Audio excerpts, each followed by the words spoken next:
মুই হইলাম এই শহরের সবচাইতে বড় ডাক্তার। মগো চেম্বারে আইতে হইলে মোটা অঙ্কের টাকা লাগে।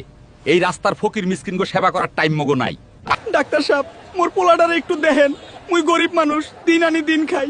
আপনারে দেওয়ার মতো বেশি টাকা মন নাই, কিন্তু আল্লাহ আপনারে অনেক দিব। টাকা নাই তো এই এনে আইছস কে? ভাগ এখান থেকে। মগো হাসপাতাল কি দয়া করার জায়গা? যাও অন্য কোথাও গিয়া মাগনা চিকিৎসা খুঁজো। ওরে বাবা রে, মোর মাথাটা ফাইটা গেল।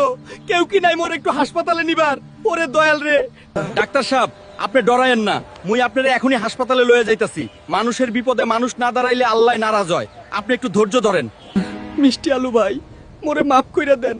যারে মুই তুচ্ছ করছি, সেই আজ মোর জীবন বাঁচাইলো। আজ বুঝলাম, টাকা পয়সা দিয়া সম্মান পাওয়া যায় না, ভালোবাসা দিয়াই মানুষ হইতে হয়। বিপদে যে পাশে থাকে হেই আসল আপনজন। মানুষের সেবা করাই হইল বড় ইবাদত। আইসো ভাই, আমরা হগলে মিল্লামিশা মানুষের লেগে কাজ করি। মানুষের বিপদে পাশে দাঁড়ান। ভিডিওটা ভালো লাগলে বেশি বেশি শেয়ার আর কমেন্ট করবেন, আর আমাকে পেজটা ফলো দিতে ভুলেন না। ধন্যবাদ হগল রে।